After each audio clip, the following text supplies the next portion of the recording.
হ্যাঁ গো, আমরা middle class, আর সেই জন্যই তো বাইরে কোল্ড ড্রিঙ্কস খেয়ে সেই বোতলটা ফেলে না দিয়ে বাড়িতে নিয়ে চলে আসি জল রাখবো বলে, কারণ আমরা মিডিল ক্লাস। সেই জন্যই কিন্তু আমরা এখনও পর্যন্ত যৌথ পরিবারে বসবাস করি। আর সেখানে হঠাৎ করেই কোনো আত্মীয় স্বজন চলে এলে আমাদের নিজেদের ভাগের মাছ বা ডিমটা কিন্তু আমরা তাদের দিয়ে আমরা সেই দিন কিন্তু ডাল সবজি দিয়ে ভাত খেয়ে দিনটা চালিয়ে নিতে পারি, কারণ আমরা মিডিল ক্লাস।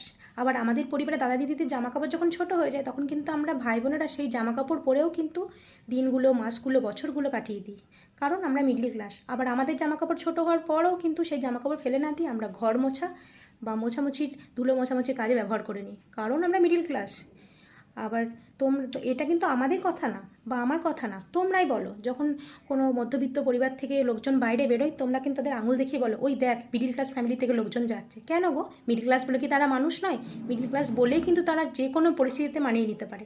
তোমরা কি সেটা পারো? মানুষকে ছোট করো না, সম্মান দাও।